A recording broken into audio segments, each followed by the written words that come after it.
When Sarah moved into her new apartment, there was one rule. Never open the door at the end of the hallway. There was just one problem. She never saw any door there. Until midnight.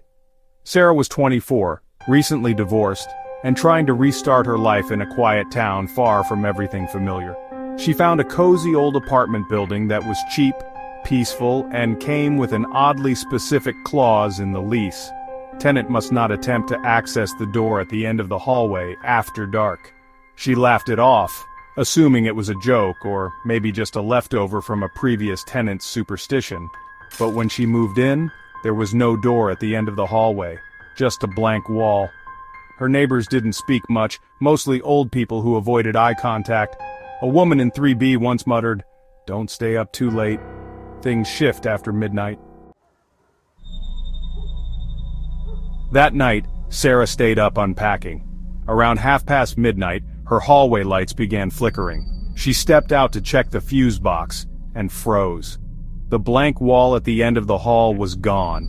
In its place stood a wooden door. Old, rotten, blackened around the edges like it had been scorched. Curious and unnerved, she crept closer. There was no doorknob, just a keyhole that looked like it had been clawed at.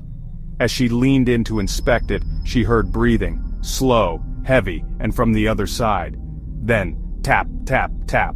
3 slow knocks from inside the door. She backed away and hurried into her apartment. The next morning, the door was gone again. Back to a wall. This pattern continued for the next 3 nights. Midnight, flickering lights, the door, the knocks. On the 4th night, something changed. The door was open, just a crack, and from the darkness within, a whisper slithered through the hall. "Sarah, I found you." She slammed her door and locked it, heart pounding. But she couldn't sleep. That voice, it knew her name. By morning the wall was back. She reported it to her landlord, who simply said, "We told you not to look, now it knows you." Desperate, Sarah researched the building. It had been a psychiatric hospital in the 1950s. Patients were often disappeared in a basement room, a room without records, a room that shouldn't exist. The next night, Sarah set up her phone to record the hallway. She fell asleep with the lights on. At 3:17 a.m., the camera caught it. The wall peeled back like skin. The door emerged. It opened. A tall figure stepped out, blackened limbs, long fingers, and a face that looked stitched together from different people. It stood at her door for 11 minutes, watching, breathing. Then it turned to the camera and smiled. The phone shut off.